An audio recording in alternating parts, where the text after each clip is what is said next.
ஒடுக்கப்பட்ட மக்களுக்காக ஆரம்பிக்கப்பட்ட ஒரு கட்சி அப்பா மகன் சண்டையால் நடுத்தருவுக்கு வந்து சந்தி சிரித்துக் கொண்டிருக்கிறது. அவர்கள் ஒரு ஒடுக்கப்பட்ட இனம். அவர்கள் வந்து பஞ்சை பராதிகளாகத்தான் ஆயிரக்கணக்கான ஆண்டுகளாக வாழ்ந்து கொண்டிருக்கிறார்கள்.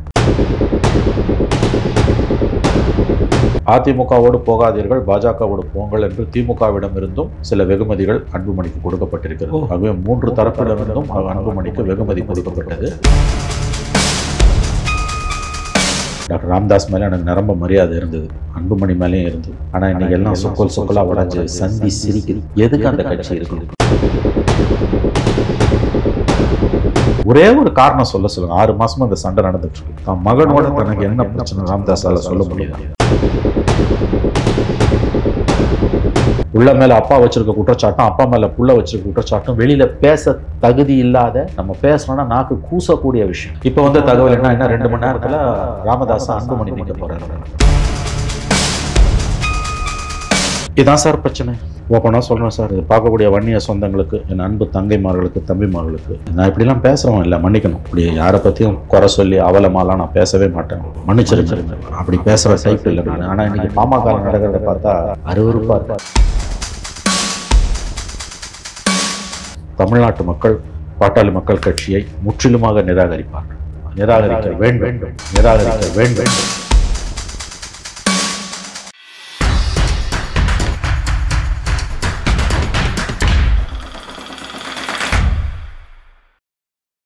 வள்ளுவம் நேயர்களுக்கு வணக்கம். அரசியல் பேசு நிகழ்ச்சிக்கு உங்களை வரவேற்பதில் மகிழ்ச்சி. இன்று நம்மோடு இணைந்திருக்கிறார் மூத்த பத்திரிகையாளர் திரு மணி அவர்கள். சார் வணக்கம் சார். வணக்கம் சார். நல்லா இருக்கீங்களா சார்? நன்றாக இருக்கிறேன் சார். சார், அன்புமணியை தடாலடியாக நீக்கிய ராமதாஸ், அன்புமணி இடத்தில் பாமகவினர் யாரும் தொடர்பு கொள்ளக்கூடாது என்ற எச்சரிக்கையும் விடுத்திருக்கிறார். எப்படி பார்க்குறீங்க?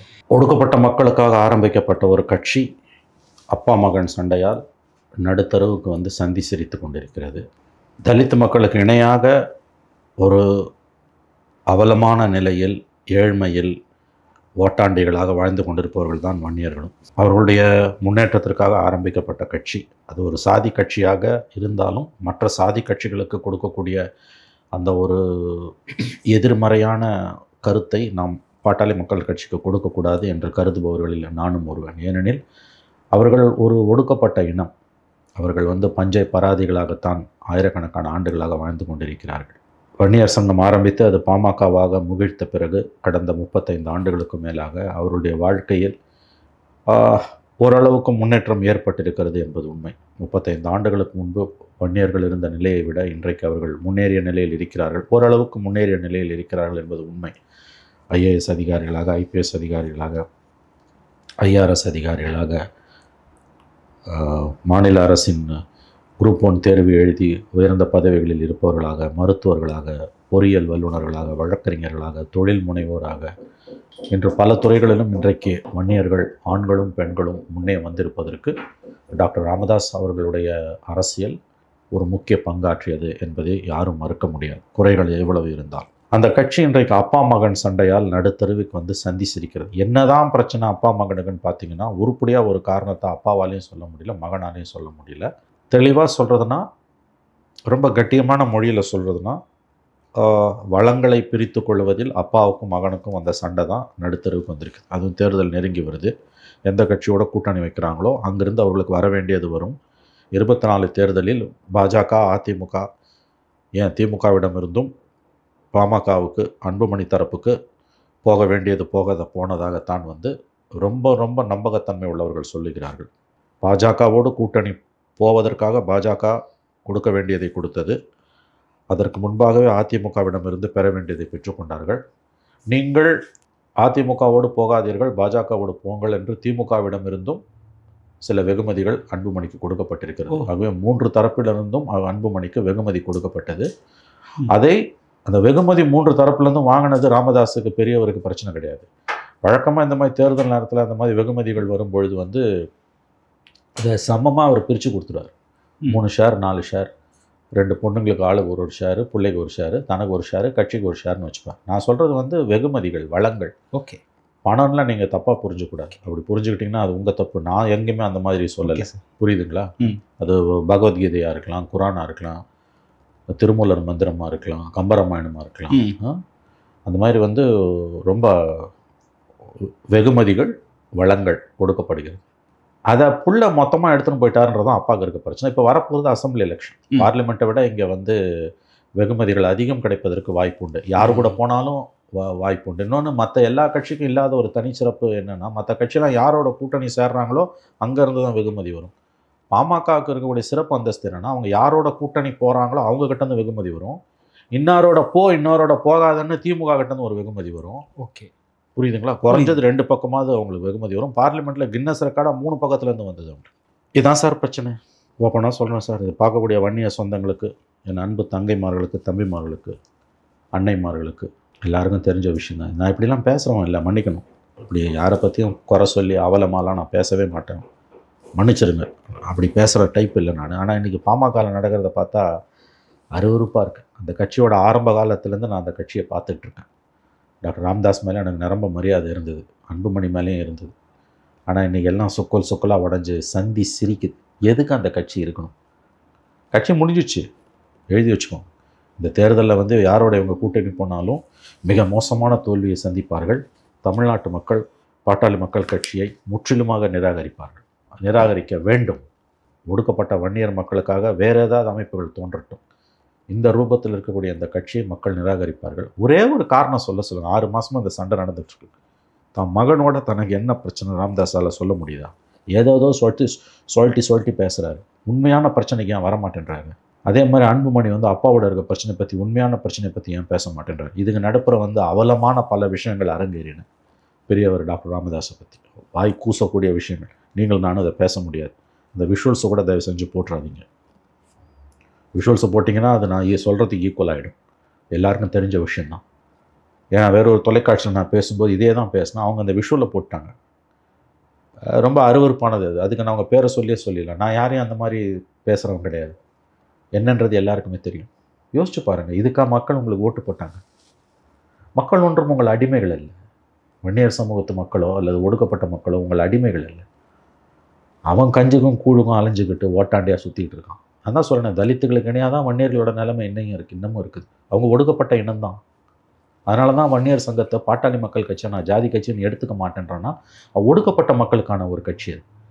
மற்ற ஜாதிகாரன் கட்சி ஆரம்பிக்கிற மாதிரி அது கிடையாது. அந்த மரியாதையை தான் நம்ம ராமதாஸ் மேலே வச்சுருந்தோம், அன்புமணி மேலே வச்சுருந்தோம். இன்றைக்கி அப்பாவும் பிள்ளையும் சண்டை போட்டு நடுத்தருக்கு வந்து சந்தி சிரிச்சு என்ன நினச்சிட்டு இருக்காங்க? என்ன 2 பேரும் அப்பாவும் பிள்ளையும் என்ன நினச்சிட்டு இருக்காங்க? மக்கள் என்ன உங்கள் அடிமைகளா? நீங்கள் சொல்கிறத கேட்டு ஓட்டு போட்டுருவானா? என்ன தான் உங்களுக்கு பிரச்சனைன்னு ஒத்த வரியில் சொல்ல முடியுமா? அப்பாவாலையும் பிள்ளையாலையும் சொன்னால் சந்தி சிரிக்கும். இல்லை, புள்ள மேலே அப்பா வச்சுருக்க குற்றச்சாட்டும், அப்பா மேலே புள்ள வச்சுருக்க குற்றச்சாட்டும் வெளியில் பேச தகுதி இல்லாத, நம்ம பேசணுன்னா நாக்கு கூசக்கூடிய விஷயம். எல்லாருக்கும் தெரியும் அது என்னன்னு. இப்போ வந்து தகவல் என்ன, 2 மணி நேரத்தில் ராமதாஸை அன்புமணி நீக்க போகிறாருன்றாங்க. ஆலோசனை கூட்டம் தொடங்கியிருக்காரு. இன்னும் 2 மணி நேரத்தில் அவர் அப்பாவை நீக்க போகிறார். யோசிச்சு பாருங்கள், தமிழ்நாட்டோட நிலைமை எவ்வளோ கேவலமாக இருக்குன்னு. ஒரு கவர்மெண்ட்டு, தேர்ந்தெடுக்கப்பட்ட கவர்மெண்ட் இருக்குது. 4.5 வருஷம் முடிஞ்சு கடைசி 6 மாதம் இந்த கவர்மெண்ட்டோட நல்லது கெட்டதை பற்றி பேசாமல், திமுக அரசாங்கத்தோட அலங்கோலங்களை பற்றி பேசாமல், திமுக அரசாங்கத்தோட தோல்விகளை பற்றி பேசாமல், மீடியா முழுக்க எதிர்க்கட்சிகளோட பிரச்சனையை பற்றி மட்டுமே பேசுது. தொலைக்காட்சிகளில் சாயங்காலம் 6 மணிலேருந்து ராத்திரி 10 மணி வரைக்கும் 365 நாளும் அதிமுக உள்விவகாரத்தை பற்றி தான் பேசுகிறானுங்க, அதிமுக பிரதிநிதியே இல்லாமல். 365 நாளும் அதிமுகவோட உள்விவகாரத்தை பற்றி தான் தமிழ்நாட்டு மீடியா சாயங்காலம் 6 மணிலேருந்து ராத்திரி 10 மணி வரைக்கும் பேசுது, அதிமுக பிரதிநிதியே இல்லாமல். ஏன் 365 நாளும் பேசலாம் தமிழ்நாட்டு மீடியா? 366வது நாள் இல்லை, இருந்தால் அன்றைக்கி இதே தான் பேசுவோம். இப்போ ஒரு பிரேக்கு, ஒரு 2 நாள் வந்து பாமக கதை ஓடும். இது எவ்வளோ பெரிய ஆபத்து ஜனநாயகத்துக்கு. ஒரு ஆட்சியோட அவலங்களை பேசாமல் எவ்வளவு சிக்கல் இன்றைக்கி ஓடிட்டு இருக்குது. துப்புரவு தொழிலாளர் பிரச்சனை, அரசு ஊழியர் பிரச்சனை. இன்றைக்கி வந்து ஸ்ட்ரைக் கால் பண்ணியிருக்காங்க அரசு ஊழியர்கள். விடுப்பு எடுத்தால் நடவடிக்கைன்னு தலைமைச் செயலாளர் மிரட்டியிருக்காரு. ஜெயலலிதா பீரியடில், எடப்பாடி பீரியடில் அரசு ஊழியர்களுக்கு ஆதரவான திமுக இன்றைக்கி அரசு ஊழியர்கள் முதுகில் குத்தி இருக்குது. ஒட்டுமொத்த அரசு ஊழியர்கள் இன்றைக்கி திமுக அரசுக்கு எதிராக திரும்பியிருக்காங்க. திமுகவோட கோர் ஓட் பேங்க் டிஸ்டர்ப் ஆகிருக்குது. விலைவாசி விண்ண முட்டுது, சந்தி சிரிக்குது சட்டம் ஒழுங்கு. ஒரு ரெகுலர் டிஜிபி உங்களால் போட முடியல. கோர்ட்டில் எப்படியே தப்பிச்சிட்டிங்க சுப்ரீம் கோர்ட்டில். பொறுப்பு டிஜிபியை யாருங்க போடுவா? செயல்படாத அரசு தான் பொறுப்பு டிஜிபியை போடும். எடப்பாடி பழனிசாமி சொன்ன மாதிரி இந்த மாதிரி 1000 பிரச்சனை இருக்குது. இதை பேச வேண்டிய மீடியா அதிமுக உள்விவகாரத்தை பற்றி பேசிக்கிட்டு இன்றைக்கி அதுலேருந்து ஒரு ஒரு டைவர்ஷன், ஒரு கவனத்தை திசை திருப்புற மாதிரி 2 நாள் பாமக விஷயத்தை பேசுவோம். இது எவ்வளோ பெரிய ஆபத்து. எதிர்க்கட்சிகள் எந்த அளவுக்கு இன்றைக்கி தமிழ்நாட்டில் தங்களுடைய புத்தியை இழந்து, வீரியத்தை இழந்து நின்று கொண்டிருக்கிறார்கள். அதிமுக பாஜக கூட்டணியில் அடுத்த பெரிய கட்சி பாமக சந்தி சிரிக்குது. ஸோ ஏடிஎம்கே பிஜேபி அலையன்ஸ் ஏற்கனவே ஜெல்லாவில் பாமகவும் போகலன்னா முடிஞ்சு போச்சு கதை. திமுக கேக் வாக்கு தான் 4 முனை போட்டியில். ஓகே சார், ஆனால் இந்த முறை ராமதாஸ் வந்து பல விஷயங்களை வெளிப்படையாகவே சொல்லியிருக்காரு. அதாவது அன்புமணியோட குடும்பம் தனி கிளையாக இங்கே செயல்படுது, அந்த கிளையை வெட்டி எரிஞ்சிட்டோம், இனிமேல் அன்புமணிக்கும் பாமகவுக்கும் தொடர்பு இல்லை அப்படின்னு சொல்லியிருக்காரா? ஆமாங்க சார். இவ்வளோ நேரம் ஏன் அலோவ் பண்ணார்? சரி, இவர் யாரை இப்போ கொண்டு வர்றாரு? இவர் மகளை தானே கொண்டு வர்றாரு, காந்திமதின்னு. இது கேவலமான அரசியல் இல்லையா ராமதாஸுக்கு? என் குடும்பத்திலிருந்து யாராவது அரசியலுக்கு வந்தால் என்னை மரத்தில் கட்டி வைத்து சவுக்கால் அடிங்கன்னாரு. சொன்னார். ஓரளவு வாழ்ந்தார். எப்படியும் 98 பிப்ரவரியில் 2வது வாஜ்பாய் அரசு அமையும் போது 14 மாதம் இருந்து ஒரு ஓட்டில் 99 ஜெயலலிதா கவுத்தாங்க. அப்போ அவங்களுக்கு மந்திரி சபையில் இடம் கிடைக்கும்போது தான் பிள்ளை ஆக்கல. ஒரு தலித் எழில்மலை தான் ஆக்கினார். ஒரு தலித்தை தான் மந்திரி ஆக்கினார். வன்னியர் தலித் ஒற்றுமைக்காக வந்து ரொம்ப ஆரம்ப காலங்களில் அரும்பாடுபட்டவர். தலித் மக்களோட சடலங்களை வன்னியர்கள் வசிக்கக்கூடிய தெருக்கள் வழியாக எடுத்து செல்ல முடியாத சூழல் இருந்தபோது அந்த தலித் சகோதர சகோதரிகளோட சடலங்களை தன் தோளில் சுமந்து கொண்டு போனவர். அதனால தான் அவருக்கு தமிழ் குடிதாங்கன்ற பேரையே ராமதாஸ் திரும்ப கொடுத்தார். பல இடங்களில் அம்பேத்கரோட சிலைகளை திறந்து வச்சார். என் திருமாவே சொன்னார், இன்றைக்கி நான் போய் மாலை போடக்கூடிய சிலையெல்லாம் ராமதாஸ் திறந்து வச்சது எப்போ? நாடக காதல்னு தலித்துகளுக்கு எதிரான ஒரு அரசியலை மேற்கொண்டு தலித் அல்லாத கூட்டமைப்பு அவர் ஏற்படுத்தின அப்போ சொன்னது 2013. முதல் முறையாக பிஜேபியில் ஆட்சி அமைக்கும் பொழுது, வாய்ப்பு கிடைச்ச பொழுது தலித் எழில்மலையை தான் அவர் மந்திரி, ஒரு தலித்தை தான் மந்திரி ஆக்கினார். பிற்காலத்தில் மாறுறார். 2004 ஆட்சி அமைக்கும் போது அன்புமணியை கொண்டு வரார். ஸோ ராமதாஸுக்கு ஒரு கடந்த கால வரலாறு இருக்குது, நான் ஒத்துக்கிறேன். இன்றைக்கி மகளை தானே கொண்டு வரீங்க, மகனோட உங்களுக்கு பிரச்சனை. நீங்கள் யாரை கொண்டு வரீங்க? மகனை கொண்டு வரீங்க. அப்போ இந்த குடும்ப சண்டையில் அதே மாதிரி அன்புமணியோட துணை இருக்கிறது உங்கள் மனைவி. இதில் இருக்க விஷயத்தை நீங்கள் பாருங்கள். இந்த சண்டையில் யார் ஜெயித்தாலும் அதிகாரம் குடும்பத்துக்குள்ளே இருக்கும். ஆமாம்.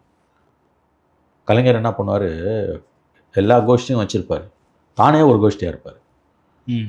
2006-11 ஸ்டாலின் கோஷ்டி, கனிமொழி கோஷ்டி, மாறன் கோஷ்டி, அழகிரி கோஷ்டி, இவரே ஒரு கோஷ்டி. இந்த 4 கோஷ்டியில் நீ சேரலைன்னா என் கோஷ்டியில் வந்து சேர்ந்துக்கலாம். 5 கோஷ்டி. இந்த 5 கோஷ்டியில் இல்லாமல் ஒருத்தர் கட்சியில் இருக்க முடியாது. இந்த 5 கோஷ்டியில் நீ யார் இருந்தாலும் அதிகாரம் குடும்பத்துக்குள்ளே இருக்கும். அதே தான் இன்றைக்கி பாமகவில் அப்பா ஒரு கோஷ்டி, புள்ள ஒரு கோஷ்டி. இப்போ பிள்ளைய மட்டம் தட்டுறதுக்கு பொண்ணை கொண்டு வராரு. இப்போ 3 கோஷ்டி ஆகிடுதா? அதிகாரம் யார் ஜெயித்தாலும் குடும்பத்துக்குள்ளே தான் இருக்கும். ஓகே, எதுக்குங்க இந்த கட்சி தமிழ்நாட்டில் இருக்கணும்? கட்சியை கழிச்சிட்டு போக சொல்லுங்கள். மக்கள் இந்த கட்சியை நிராகரிக்க வேண்டும். இதை விட வன்னியர்களுக்கு யாரும் துரோகம் செய்ய முடியாது. நான் சொல்கிறேன். என்ன சொல்லியிருக்காரு அதை படிங்க. நான் அந்த பாயிண்ட் அவர் சொன்னது. சார், பாமகவில் வந்து அன்புமணியோட குடும்பம் தனி கிளையாக செயல்படுகிறது. இந்த கிளை வெட்டி இருந்து விட்டும் இனிமேல் பாமகவுக்கும் அன்புமணிக்கும் தொடர்பில்லை. எவ்வளோ மோசமான டேமேஜிங்கான ஸ்டேட்மெண்ட். அன்புமணியால் எந்த விதமான தாக்கமும் பாதிப்பும் ஏற்படாது பாமகவில், அன்புமணி வெளியேற்றத்தால். ஆமாம். இப்போ இவ்வளோ நாள் அவங்க தனிக்கலையாக செயல்படுறதை நீங்கள் எப்படி அனுமதிச்சிங்க? குறிப்பாக போன பார்லிமெண்ட் எலெக்ஷனில் நீங்கள் என்ன சொன்னீங்க? மகள் அதிமுகவுடன் கூட்டணி போக வேண்டும் என்பதுதான் என்னுடைய ஒரே நோக்கம். ஏன்னா அதுதான் இயற்கை கூட்டணி. ஆனால் திடீர்னு என் மகனும் மருமகளும் வந்து மருமகள் ஒரு காலையும் மகன் ஒரு காலையும் கட்டி பிடிச்சிட்டு அழுதாங்க. நம்ம பிஜேபியோட போகலன்னா எனக்கு நீ கொல்லி வைக்கணும், என்னை பிடிச்சி ஜெயிலில் போட்டுருவாங்கன்னாங்க. அப்படிலாம் அரசியலில் பண்ண முடியாதுன்னா, இல்லை எனக்கு நீ கொல்லி வைக்கணும் மகன் சொன்னான். நான் வேறு வழி இல்லாமல் பார்த்து கொண்டிருந்தேன். திடீர்னு பார்த்தா காலையில் அந்த பையன் ஒருத்தன் வந்தான். யாருன்னா அண்ணாமலையை சொல்கிறார். பாரத் மாதாக்கு ஜொயின்னு வந்து நிற்கிறானுங்க. அப்புறம் முருகன் வந்தார். அப்புறம் எவனும் வந்தான். இது அவர் கொடுத்த வாக்குமூலம். ஆமாம் இல்லையா? மகன் வந்து பிஜேபியோட போகலன்னா எனக்கு நீ கொல்லி வைக்கணும்னு சொன்னான், அதனால தான் நான் பிஜேபியோட போனேன்னு ராமதாஸே கொடுத்த வாக்குமூலம். உண்மை என்ன தம்பி? இப்போ அப்பாவும் பிள்ளையும் சேர்ந்து, அன்புமணியும் டாக்டர் ராமதாஸ் பெரியவரும் 2 பேரும் சேர்ந்து, அப்பாவும் மகனும் சேர்ந்து பாமக கொல்லி வச்சுட்டாங்க. மகனுக்கு அப்பாவால் கொல்லி வைக்க முடியாது, அது ரொம்ப கொடுமையான நிலைமை. அது எந்த அப்பாவுக்கும் வரக்கூடாது. ராமதாஸ் பார்த்தாரு, மகனுக்கு கொல்லி வைக்க முடியாது, கட்சி கொல்லி வச்சுறான்னு பாமக கொல்லி வச்சுட்டாரு. அன்புமணி அவர் பங்குக்கு அவரும் கொல்லி வச்சுட்டார். இது ஒரு கட்சியாங்க இது? நான் கேட்குறேன். எந்த கட்சியிலையும் இவ்வளோ அவலங்கள் அரங்கேறினது கிடையாதுங்க. இது என்னது இது? அப்பா இருக்கும்போது மகனை வந்து வைக்க வேண்டிய இடத்துல அப்பா வைக்கணும், அப்படி இல்லைன்னா மகன் சொல்லுக்கு அப்பா கட்டுப்படணும். ரெண்டுமே அவரால் செய்ய முடியலையே. திமுகவில் கூட இந்த சண்டை வந்ததுங்க. அதிகாரம் இல்லைன்னா சண்டை வரதான் செய்யும். 2014 ஜனவரி பார்லிமெண்ட் எலெக்ஷனுக்கு 3 மாதம் முன்னால் அறிவாலயத்தில் இதே மாதிரி பகல் 1:30 மணிக்கு கலைஞர் திடீர்னு ப்ரெஸ் மீட் கூப்பிட்டு ஓன்னு அழுதாரு. காலையில் அழகிரி வந்தார், ஸ்டாலினை பார்த்து வந்து சில வார்த்தைகளை சொன்னார். ஸ்டாலின் இன்னும் 3 மாதத்தில் இதுவாகிடுவார் அப்படி சொன்னார். இப்படிலாம் ப்ரெஸ் மீட் கொடுத்தாரு. உங்களுக்கு தெரியும் இல்லையா? உடனே வெளியில் போய் வந்து குடும்பாவையெல்லாம் கொளுத்துனாங்க, அழகிரி குடும்பாவையெல்லாம் கொளுத்துனாங்க. ஆனால் அதோட அந்த பிரச்சனை வந்து ஒரு வாரத்திலே முடிஞ்சு போச்சு. அப்படியே அமைக்கிட்டாங்க, அழகிரியை கட்சி விட்டு நீக்கினாங்க, அப்படியே முடிஞ்சு போச்சு எல்லாம். அதுக்கப்புறம் கலைஞரும் இறந்து போனார். அப்புறம் கட்சி முழு கட்டுப்பாட்டில் ஸ்டாலினுக்கு வந்துச்சு. ஸோ இந்த மாதிரி பிரச்சனைகள் கட்சிகளில் வர்றது இயல்பு தான், அதையும் நான் சொல்கிறேன். ஓகே. ஆனால் கடந்த காலங்கள் அவங்க எப்படி அதை சமாளித்தாங்க, இவர் எப்படி சமாளித்தார், என்னது இது? ஓகே சார், கூடுதலாக பல விஷயங்களை வந்து அன்புமணி மீது ஐயா அவர்கள் சொல்லியிருக்காரு சார். அதாவது அன்புமணிக்கு அரசியல்வாதியாக இருக்கவே தகுதி இல்லைன்னு சொல்லியிருக்காரு. இன்னொன்று, என்னுடைய பெயரை அவர் பயன்படுத்தவே கூடாது, இரா என்ற இனிஷலை மட்டும்தான் பயன்படுத்த வேண்டும்னு சொல்லியிருக்காரு. அன்புமணி ராமதாஸ் என்ற தனிநபரால் உருவாக்கப்பட்டது பாமக, என்னுடைய குடும்பம் சார்ந்த யாரும் இந்த கட்சியை சொந்தம் கொண்டாட முடியாது அப்படின்னு சொல்லியிருக்காரு சார். அதான் நடுத்தருக்கு வந்துடுச்சு. இப்போ அவர் என்ன பண்ணுறாருன்னு யோசிக்கணும். ஓகே, இப்போ இதற்கான எதிர்வினை என்னன்றதை யோசிக்கணும். இன்னொன்று, இந்த கட்சி பேரை சொந்தம் கொண்டாடுற இந்த கட்சிக்கு அங்கீகாரமே போயிடுச்சு. லீகல் பொசிஷன் என்ன நம்ம பார்க்கணும். இப்போ அது நீங்கள் யாரையாவது பேட்டி எடுங்க, லாயர்ஸ் அல்லது அவங்க கட்சிக்காரன் புழுவான், அவங்க கட்சிக்காரன் லாயர்ஸ் யாரையாவது இல்லை விஷயம் தெரிஞ்ச ஜேர்னலிஸ்ட்டு நேர்மையானவங்கள லீகல் பொசிஷன் என்ன இதில். ஏன்னா இந்த கட்சியோட அங்கீகாரம் போய்விட்டது. கட்சியோட அங்கீகாரம் போயிடுச்சுன்னா, ஒரு கட்சிக்கு அங்கீகாரம் இருக்கிற வரைக்கும் தான் அந்த கட்சியோட சிம்பலையோ பெயரையோ சொந்தம் கொண்டாடுறது ஒரு குறிப்பிட்ட நபருக்கோ குழுக்களுக்கோன்னு இருக்கும். ஒன்ஸ் அங்கீகாரம் போயிடுச்சுன்னா, எனக்கு தெரிஞ்ச அதில் லீகல் பொசிஷன் காம்ப்ளிகேட்டடு. ஓகே, 2 பேருமே கூட கொண்டாடலாம். அப்போ அது வந்து எலெக்ஷன் கமிஷனுக்கு போவோம், இல்லை சிட்டி சிவில் கோர்ட்டுக்கு போவோம். ஓகே, இனிமேல் இந்த ஃபைட்டை வந்து அவங்க வந்து ஜுடிஷியலாக கொண்டு போக போகிறாங்களா அல்லது பொலிட்டிக்கலாக ராமதாஸ் அன்புமணி ஃபைட் பண்ண போகிறாரான்றதை நம்ம பார்க்கணும். ஓகே, பெரியவருக்கு 87 வயசு ஆயிடுச்சுங்க. இவருக்கு இன்னும் ஒரு 30 வருஷமாக அது அரசியல் இருக்குது. தான் சொந்த மகனையும் மருமகளையும் அந்த குடும்பத்தையுமே இன்றைக்கி நடுத்தரில் நிற்க வச்சு சவுக்கால் அடிச்சிருக்காரு ராமதாஸ். அன்புமணி இனிமேலும் அமைதியாக இருக்க முடியாதுங்க. இது வரைக்கும் அப்பா பேசுறதுக்கெல்லாம் அமைதியாக இருந்தார். வெட்டி எரிஞ்சிட்டேன் கலையன்னும் போது, உனக்கு உன் கட்சியிலேருந்தே உன்னை நான் நீக்கிட்டேன் அப்படின்னும் போது அவர் இனிமேல் பதில் சொல்லி தான் ஆகணும். லீகல் பொசிஷன் என்ன, பாட்டாளி மக்கள் கட்சின்ற பெயரை இனிமேல் யார் பயன்படுத்தணும்? ராமதாஸா, அன்புமணி ராமதாஸா? மேங்கோ மாம்பழம் வந்து லாஸ்ட் டைமே இல்லைங்க அவங்களுக்கு, அது கேட்டதால் கொடுத்தாங்க அவங்களுக்கு. ஸோ ஆல்ரெடி அங்கீகாரத்தை இழந்த ஒரு கட்சி இனிமேல் அது எப்படி வந்து செயல்படுன்றதுல சிக்கல்கள் இருக்குது எனக்கு தெரிஞ்சு.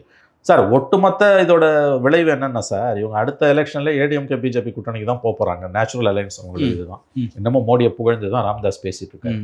அப்படி போகும்பொழுது இவங்களுக்கு விரும்புகிற சீட்டெல்லாம் இவங்களுக்கு கிடைக்குமா? ஏன்னா 2 பேரும் போய் நிற்க போகிறாங்க களத்தில். யாராவது ஒருத்தர் தான் பாமகன்னு எலெக்ஷன் கமிஷன் சொல்லுறதுனால இன்னொருத்தர் போட்டி பாமகவாக போய் நிற்க போகிறாங்க. இப்போ ராமதாஸுக்கு தான் பாமகன்னு வச்சுக்கோங்களேன், உதாரணத்துக்கு சொல்லணும். அன்புமணி ஒன்றும் வெளியிட போகிறதில்ல. அவர் இன்னொரு பேரில் தமிழ் பாமக, மக்கள் பாமக, வெங்காய பாமகன்னு எதனா ஒன்று வச்சுட்டு தான் அவர் போக போகிறாரு. ஸோ 1 இயர் ஓட்ட 2 பேரும் போய் உடைக்க போகிறாங்க. அப்போ இவங்க 2 பேரும் எந்த கூட்டணிக்கு போனாங்கன்னா அவங்க இவங்களுக்கு பழைய மரியாதை இருக்காது. ஏன்னா ஓட்டு பேங்கை பாதியாக சரிஞ்சு கிடக்குது. ஓகே இல்லைங்களா? அப்போ இவங்களுக்கு கிடைக்க வேண்டிய வெகுமதி கிடைக்குமா, கிடைக்காது? முதலுக்கே மோசம் போச்சுரா அப்படின்னு சொல்லுவாங்கல்ல, அதான் இது. ஓகே, புரியுதா? புரியுது சார். சார், என்னைக்கு உங்களோட கொள்கைகள் சித்தாந்தங்கள்லாம் காற்றுல பறந்து வேறு விஷயங்களுக்காக பொற்காசுகளுக்காக நீங்கள் வந்து அரசியல் செய்ய ஆரம்பிக்கிறீங்களோ அன்னைக்கே நீங்கள் மக்கள் மன்றத்தில் அம்பலப்பட்டு அவலப்பட்டு அசிங்கப்பட்டு நிற்பீர்கள். அதுதான் உதாரணம். என்ன அந்த காலத்தில் யார் அது, கணியன் பூங்குன்றனாரா சிலப்பதிகாரம் இல்லையா, இளங்கோவடிகள் சொன்னது இல்லையா, அரசியல் பிழைத்தோருக்கு அறம் கூற்றம். உண்மை தம்பி, இன்றைக்கும் உண்மை, என்றைக்கும் உண்மை. அரசியல் பிழைத்தோருக்கு அறம் கூட்டுறாங்க. பணம் சம்பாதிக்கிறான் எல்லாம் இவ்வளோ ஓப்பனாக வாங்க, இவ்வளோ ஓப்பனாக கொள்ளடிக்கிறது. இது கடந்த காலத்துலேயும் அவர் பண்ணியிருக்காரு. 2019 ஜெயலலிதா ஆட்சி பார்லிமெண்ட் எலெக்ஷனில் எடப்பாடி கவர்மெண்ட்டில் எவ்வளோ தூரம் எடப்பாடியாக ஏடிஎம்கேவை டயர் நக்கின்னு சொல்லிட்டு அடுத்த நாளே போய் ஏடிஎம்கே பிஜேபியில் சேர்ந்தார். 24 எலெக்ஷனில் பிஜேபி என்ன கவர்மெண்ட் மார்க்கா சைபருக்கு கீழே 20ன்னாரு. சைபருக்கு கீழே 20ன்ட்டு 4வது நாள் போய் மோடியை கட்டி பிடிச்சி நிற்கிறாரு. ஸோ அப்பா மகன் 2 பேருக்குமே எந்த விதமான கூச்ச நாச்சமும் கிடையாது. எனக்கு தெரிஞ்சு இதில் இந்த சண்டையில் வந்து அந்த கட்சி மாற்றம் முற்றிலுமாக தமிழ்நாட்டு அரசியல் அரங்கிலிருந்து அகற்றப்படுவது நல்லது. அரசியல் அரங்கிலிருந்து பாமக என்ற கட்சி முற்றிலும் அகற்றப்படுவது தமிழ்நாட்டு மக்களுக்கும் வன்னியர் பெருங்குடி மக்களுக்கும் நல்லது. அந்த ஒடுக்கப்பட்ட மக்களுக்கு இந்த குடும்பமோ அப்பாவும் மகனோ இனிமேல் எந்த நன்மையும் செய்ய மாட்டார்கள். இதை வன்னியர் பெருங்குடி மக்கள் தான் வந்து புரிந்து கொள்ள வேண்டும். ஒரு காலத்தில் ராமதாஸால் நன்மை விளைந்தது என்பது உண்மை. ஆனால் இன்னைக்கு பாமகவில் ஏற்பட்டிருக்கக்கூடிய சம்பவங்களை வைத்து பார்க்கும்பொழுது அவர்கள் தலித்துகளுக்கு இணையாக ஒடுக்கப்பட்ட மக்கள் தான். நான் மறுபடியும் சொல்கிறேன், பாட்டாளி மக்கள் கட்சியை நான் ஜாதி கட்சியாக பார்க்கவில்லை. நான் ஜாதி கட்சிக்கு எதிரானவன் தான். ஆனால் ஜாதி கட்சியாக நான் பாமகவை பார்க்கவில்லை. ஏன்னா தலித்து கட்சிகளை எப்படி நாம் ஜாதி கட்சியாக பார்க்க முடியாதோ அதே மாதிரி தான் பாமகவையும் பார்க்க முடியாது. இவர்கள் ஒடுக்கப்பட்ட இனம். ஆனால் இன்றைக்கி நடந்துகிட்டு இருக்க காரியத்தை பார்க்கும்போது இனிமேல் அது கட்சி எதுக்கு இருக்கணும்? ஓகே, நம்ம அடுத்து பேச வேண்டியது, கவலைப்பட வேண்டியது, அன்புமணி என்ன பண்ண போகிறார்? அப்பா புள்ளையை நீக்கிட்டாரு, புள்ள அப்பாவை நீக்குவாரான்றது பார்க்கணும். ஏன்னா இதுவரைக்கும் அப்பா தன் மீது வைத்த குற்றச்சாட்டுகளுக்கு பதில் சொல்லாமல் கடந்து போன அன்புமணி இனிமேல் கடந்து போக முடியாது. ஏன்னா கட்சியிலேருந்து நீக்கிட்டாரு. வெளிப்படையாக மகனே நீயும் உன் குடும்பமும் தான் வந்து கட்சியில் என்ன வச்சிருந்த என்ன பேர் சொன்னார்? கிளையாக செயல்பட்டு கிளையை வெட்டி எரிஞ்சிட்டார். கிளையை வந்து வெட்டி எறிஞ்சிட்டாரு.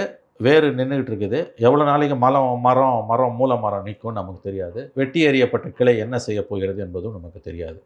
கிளையாகத்தான் அது கருதப்பட்டிருக்கிறது, விழுதாக கருதப்படவில்லை. விழுதாக இருந்தால் அது தாங்கும். இது கிளைகளை வெட்டி எறிவது சுலபம், விழுதுகளை வெட்டி எறிவது கடினம். ஓகே, தாங்க என்னைக்கு வந்து அரசியலில் வந்து பிழைப்பு வாதம் புகுந்துடுச்சோ இதெல்லாம் நடக்கும். கடந்த 12 வருஷமாக இதானங்க நடக்குது. 2014 ஏங்க 2009ங்க இந்த அவலம் என்னைக்கு தொடங்குதுன்னா தம்பி, 2009 மார்ச் 1. 2004 2009 வரைக்கும் மன்மோகன் சிங் கவர்மெண்ட்டில் 5 வருஷம் பாமக இடம்பெறுது. மத்திய சுகாதாரத்துறை அமைச்சராக டாக்டர் அன்புமணி ராமதாஸ் இருக்கார். தனிங்க 2004 பார்லிமெண்ட் எலெக்ஷனில் ஒரு போட்டி போடல, ஜெயிச்ச பிறகு மந்திரி ஆகிட்டு அதுக்கு பிறகு ராஜ்யசபாக்கு போகிறார். 5 வருஷம் தம்பி, 5 வருஷம் முழுக்க 5 வருஷம் மந்திரியாக இருந்துட்டு மார்ச் 1ஆம் தேதி தேர்தல் அறிவிக்கை வருது, நோட்டிஃபிகேஷன் வருது, எலெக்ஷன். மார்ச் 2ஆம் தேதி ராஜினாமா பண்ணுறாரு. எதுலேருந்து வெளியில் வராருன்னா மந்திரி சபையிலேருந்து வெளியில் வந்து ஜெயலலிதாவை போய் மார்ச் 3ஆம் தேதி பார்க்குறாங்க. திமுக கூட்டணி அப்போ பாமக. ஜெயலலிதாவை பார்த்து ஏடிஎம்கே அலையன்ஸ்க்கு போகிறாங்க.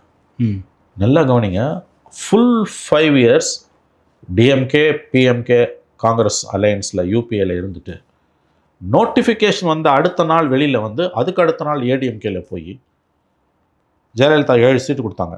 பாருங்கள் இயற்கை எவ்வளோ நல்லா வேலை செய்யுதுன்னு.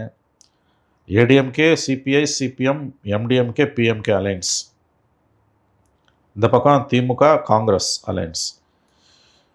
திமுக காங்கிரஸ் அலையன்ஸ் 28 சீட்டு ஜெயிக்குது.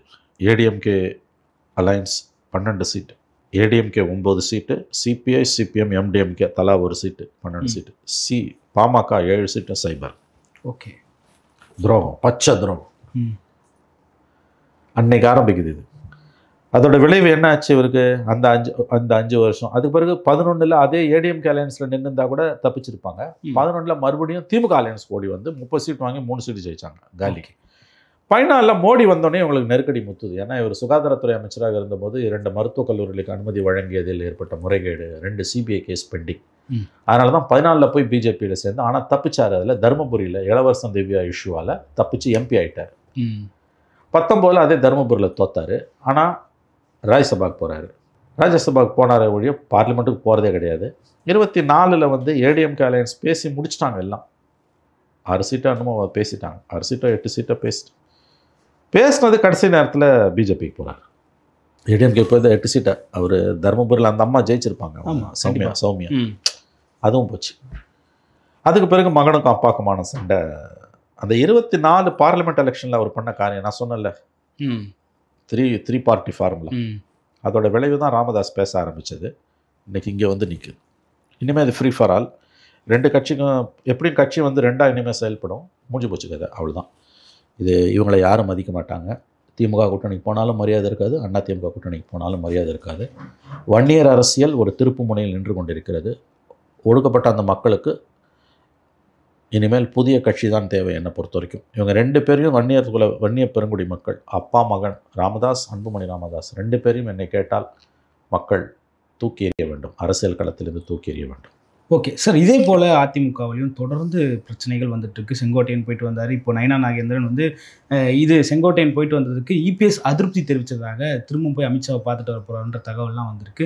இந்த எல்லா பிரச்சனைகளும் போய் அமித்ஷா பார்க்க போகிறாரா? நயினா நாகேந்திரன் போய் பார்க்க போகிறதா தகவல் வந்திருக்கு. அப்போ இந்த எல்லா பிரச்சனைகளுக்கும் காரணம் வந்து பாஜக தான். தமிழ்நாட்டில் இருக்கக்கூடிய மாநில கட்சிகளை பிளந்து நிற்க பார்க்குறது 100% உண்மை. அதிமுகவை வாழ விடாமல் சாவடிக்கிறது பாஜக தான். இந்த மூல வேர் பாஜக தான். என்னைக்கு எடப்பாடி போய் சரியா இன்னையோட 5 மாதம் ஆகுது. ஏப்ரல் 11 தான் கூட்டணியை அனௌன்ஸ் பண்ணார் அமித்ஷா சென்னையில் நட்சத்திர ஹோட்டலில். இன்றைக்கி செப்டம்பர் 11. இந்த 5 மாதத்தில் என்ன நடந்ததுன்னு யோசிச்சுப்பாங்க. ஒரு கட்சி கூட இந்த அலையன்ஸில் வந்து சேரலை. ஒரு குட்டி கட்சி கூட வந்து சேரலை. ஆமாம். இந்த கட்சிங்களுக்குள்ளேயே அடிதடி, அதிமுகக்குள்ளேயே ஏகப்பட்ட பிரச்சனை. செங்கோட்டையன் போய் வந்து அங்கே பார்த்துட்டு வந்த பிறகு இன்னும் மோசமாக போகுது. இது நடுப்புற டிடிவி ஓபிஎஸ் வெளியில் போயிட்டாங்க. இந்த கூட்டணி டேக் ஆஃபே ஆகலை. ஆமாம். இதுக்கு மத்தியில் தான் வந்து இவங்க வந்து நயினார் நாகேந்திரனை பற்றி பேசுகிறாங்க. அண்ணாமலை இருந்த வரைக்கும் பிஜேபி ஒரு 4 பேராவது பேசிகிட்டு இருந்தோம். நயினார் வந்தனா அதுவும் போச்சு. அதனால் இந்த கூட்டணி இதில் பாமக தான் அடுத்த 3வது பெரிய கட்சி. அது சந்தி சிரிக்குது. இனிமேல் அது வந்தாலும் இவங்களுக்கு ஒன்றும் பெரிய லாபம் இல்லை.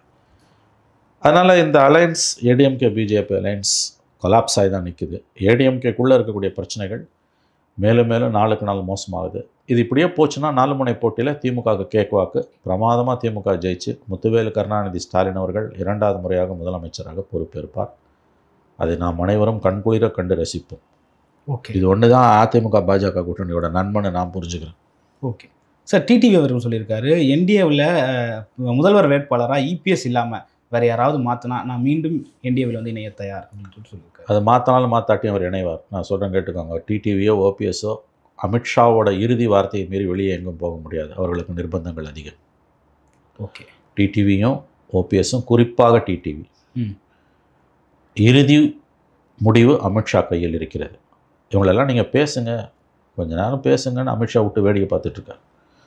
சில விஷயங்கள் எல்லாம் விவரம் அறிந்தவர்களுக்கு தெரியும். இவர்களால் அமித்ஷாவை மீறி அரசியல் செய்யும். பிஜேபி கவர்மெண்ட் டெல்லியில் இருக்க வரைக்கும் ஓகே அமித்ஷாவை மீறி டிடிவியால் போக முடியாது. எழுதி வைத்துக் கொள்ளுங்கள். அவங்க கவனம் பூரா அங்கே இருக்குது சார். பீகார் எலெக்ஷனில் இருக்குது. ட்ரம்ப் விஷயத்தில் வரி விதிப்பில் மாட்டிட்டு முடிச்சுட்டு இருக்கு மத்திய அரசு. அதனால் அவன் பக்கம் இந்த பக்கம் திரும்பலை. நவம்பரில் பீகார் எலெக்ஷன் முடிஞ்சிடும். டிசம்பரில் எங்கள் பார்வை திரும்பும். சரி பண்ணிவிடுவாங்க. ஓகே சார், பாஜக இந்த மாதிரி மாநில கட்சிகளை பிளக்கிறது மூலயமா என்ன லாபம் அடைய போகிறது? ஆமாம், அது அரசியலில் சகஜம் தானுங்க.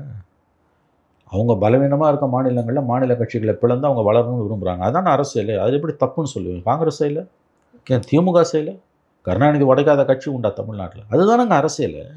இல்லை, மற்ற கட்சிகள்லாம் உடையும் போது திமுக பலமாகிறது பாஜகவுக்கு பாதிப்பு இல்லையா? அது நல்ல கேள்வி. அவங்க ஒரு விதத்தில் என்ன நினைக்கிறாங்க, தமிழ்நாட்டில் அதிமுக பலவீனம் அடையணும். மற்ற கட்சிகளை பற்றி அவங்க பாமக கலவரத்துக்கு பிஜேபி காரணம் கிடையாது. இது அப்பா புள்ள சண்டை. ஓகே, பட் ஏடிஎம்கே பிரச்சனைக்கு பிஜேபியும் ஒரு காரணம். பிஜேபி முழு காரணம் இல்லை, பிஜேபி அதை பயன்படுத்திக்குது. ஓகே, இது எப்படின்னு கேட்டிங்கன்னா வந்து அதிமுகவோட அஸ்தமனத்தில் தான் பிஜேபி வளர முடியும்னு பிஜேபி நம்புது. அது ஓரளவு உண்மையும் கூட. ஜெயலலிதா மரணத்துக்கு பிறகு அதிமுக ஒரு பலவீனமான நிலைமையில் இருக்கிறது உண்மைதான். அஃப்கோர்ஸ் அசம்பிளியில் 66 சீட்டு ஜெயிச்சாங்க 10 வருஷம் ஆன்டி இன்கம்பன்சிக்கு பிறகு, அது வேறு விஷயம். பட் ஒரு பலவீனமாக இருக்குன்றது உண்மைதான். ஓரளவு வீக்னஸ் ஆகிருக்குன்றது. அதை எக்ஸ்ப்ளாய்ட் பண்ணணும்னு தான் அவங்க பிஜேபி பார்க்குறாங்க. அதை வச்சு நம்ம வளரணும் அப்படின்னு பார்க்குறாங்க. அது ஒன்றும் தப்பு கிடையாது. அதுதானே அரசியல் உங்களுக்கு. ஸோ அது அவங்க கண்ட்ரோலை மீறி, அதாவது இவங்க பலவீனம் அடையணும்னு அவங்க விரும்புகிறாங்க. ஆனால் எலெக்ஷன் வரைக்கும் ஒரு எடப்பாடி இருக்கணும். ஆனால் ரொம்ப பவர்ஃபுல்லாக இருந்துடக்கூடாது.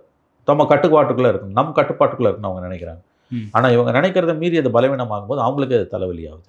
ஓகே, ஏடிஎம்கேயோட அஸ்திமனத்தில் தான் பாஜக வளரணும்னு அவங்க விரும்பினாலும் 26 எலெக்ஷனில் திமுகவை தோற்கடித்து இங்கே ஒரு ஆட்சி அமையணும். வரக்கூடிய ஆட்சி பாஜகவோட கட்டுப்பாட்டுக்குள்ளே கைக்குள்ளே இருக்கணும்னு அவங்க விரும்புகிறாங்க. ஆனால் அது சந்தி சிரித்து போய் நாரி போகிற கண்டிஷனுக்கு போய் திமுகவே கொண்டு வந்து மறுபடியும் உட்கார வச்சிடணும் போது இப்போ என்ன பண்ணுறதுன்னு தெரியாமல் ஆங்கிலத்தில் சொன்னால் க்ளூலெஸ்ஸாக தலையை பிச்சுக்கிட்டு உட்காந்துருக்காங்க அவங்க. இதுதான் பிஜேபியோட நிலைமை. கெடுவான்னு கேடு நினைப்பான். ஓகே, ஏடிஎம்கேட அலையன்ஸ் வச்சல, அவன் உள்விவகாரத்தில் தலையிடாமல் இருந்தீங்கன்னா இன்றைக்கி இந்த பிரச்சனையே வந்து. இத்தனைக்கும் அன்றைக்கி ப்ரெஸ் மீட்டில் நாங்கள் ஏடிஎம்கே பிரிஞ்சு போனவங்களை சேர்ப்பீங்களான்னு ஒரு கேள்வி கேட்டப்போ நாங்கள் எந்த கட்சியும் உள்விவகாரத்துலையும் தலையிட மாட்டோம் நாங்கள். ஞாபகம் இருக்குது, பேசணும். இன்றைக்கி எதுக்கு போய் இவ்வளோ தலையிட்டு இவ்வளோ அசிங்கம் பண்ணியிருக்கீங்க? ஓபிஎஸ்ஸை தூண்டினது நீ தான். செங்கோட்டையனை கூப்பிட்டு பார்த்தது நீங்கள் தான். செங்கோட்டையன் அவ்வளோ பெரிய தலைவர். அமித்ஷா போய் பார்க்குறாரு. இன்றைக்கி அமித்ஷா நம்பர் 2 சார் இந்தியாவில். அமித்ஷாவை பார்க்கறதுக்கு ரொம்ப பெரிய மந்திரிங்க, வெளிநாட்டு தூதர்கள், கவர்னரு, ஜட்ஜஸ்லாம் க்யூவில் நிற்கணும். செங்கோட்டையனை கூட்டம் அவர் பார்த்துருவாரு. அப்போ பார்க்குறாருன்னு என்ன அர்த்தம்? இங்கே ஒரு பிஜேபி ஏடிஎம்கே டிஸ்டர்ப் பண்ணும். அது அவங்க தலையில் அவங்களே மண்ணள்ளி போட்டுக்கிறாங்க. ஏடிஎம்கேவோட உள்விவகாரம் கண்டிப்பாக அந்த கூட்டணிக்கு ஒரு பலவீனம் தான். பை டிசம்பரில் பீகார் எலெக்ஷனுக்கு பிறகு அமித்ஷா பார்வை இந்த பக்கம் கண்டிப்பாக திரும்பவும் சரி செய்ய விரும்புவாங்க. எவ்வளோ தூரம் சரி செய்ய முடியும்னு தெரியல. அதுக்குள்ளே இவங்க டேமேஜை பண்ணிவிடுவாங்க. மக்கள் பார்த்துக்கிட்டு இருக்காங்கல்ல. இது எல்லாத்துக்கும் தேர்தலில் எதிர்வலிக்கும்ல. இவ்வளோ அடிச்சுக்கிட்டு காரி துப்பிக்கிட்டு நீங்கள் போய் எலெக்ஷனில் நின்னீங்கன்னா எப்படி மக்கள் உங்களை ஏற்றுப்பாங்க? 96 ஜெயலலிதா நரசிம்மராவ் சேர்ந்து அப்படி தான் சந்தி சிரிச்சதில்லை. அந்த கதை தான் இது. அலையன்ஸ் வரத்துக்கு முன்னால் எவ்வளோ வேணால் அடிச்சுக்கலாம். அலையன்ஸ் வந்த பிறகு ஒழுங்காக இருக்கும். அலையன்ஸ் வந்த பிறகு எதுவுமே சரியா இல்லையா இங்கே? ஓகே, அதிருப்தியில் இருக்கும் இபிஎஸ் ஒருவேளை பாஜகவிலிருந்து தடாலடியாக வெளியேற வாய்ப்பு இருக்கா? இல்லை சார், எனக்கு தெரிஞ்சதுக்கு வாய்ப்பு இல்லை சார். ஓகே, நான் உறுதியாக நம்புகிறேன் எடப்பாடி பழனிசாமி அதிமுக பாஜக கூட்டணியில் தான் தொடரும். எடப்பாடியை இழக்க பிஜேபி விரும்பலை. அவங்க செங்கோட்டையனெல்லாம் ஒசுப்புறாங்க, ரசிக்கிறாங்களே ஒழிய எடப்பாடிக்கு பதிலாக, ஏன்னா சில பேரெல்லாம் பேசுகிறாங்க, எழுதுகிறாங்க செங்கோட்டையனை முதலமைச்சர் வேட்பாளராக பிஜேபி சத்தியமாக அதை செய்ய மாட்டாங்க. சரி, நீங்கள் அமித்ஷாவெல்லாம் குறைச்சி மதிப்பிடாதீங்க. அவங்களுக்கு ரொம்ப துல்லியமாக பல்ஸ் தெரியும். ஒருத்தனை அழிக்கணும்னு நினச்சா கூட அவன் பலவீனம் ரெண்டும் அவங்களுக்கு நல்லாவே தெரியும். ஏடிஎம்கேவை பிஜேபி அழிக்க பார்க்குதுன்றது உண்மை. ஏடிஎம்கேவை பிஜேபி கபலீகரம் செய்ய பார்க்குதுன்றது உண்மை. ஏடிஎம்கேவை பிஜேபி எவ்வளோ தூரம் பண்ணணுமோ அது படுத்துன்றது உண்மை. ஆனால் இந்த எலெக்ஷனில் ஏடிஎம்கே இருக்கணும், இந்த அலையன்ஸ் இருக்கணும் தான் அவங்க விரும்புகிறாங்க. ஓகே, அது ஏடிஎம்கே உள்ளே இருக்கக்கூடிய இந்த பிரச்சனை தலையை விரித்து ஆடும்போது அப்பப்போ ஒரு தட்டி அதை அடுகிறாங்க, மறுபடியும் உசுப்புறாங்க. இதுதான் இப்போ நடந்துகிட்டு இருக்குது. ஓகே, நடப்பு கால அரசியல் குறித்து விவாதத்துக்கு நன்றி சார். மற்றும் ஒரு காணொலி சந்திப்போம். நன்றி. நன்றி சார்.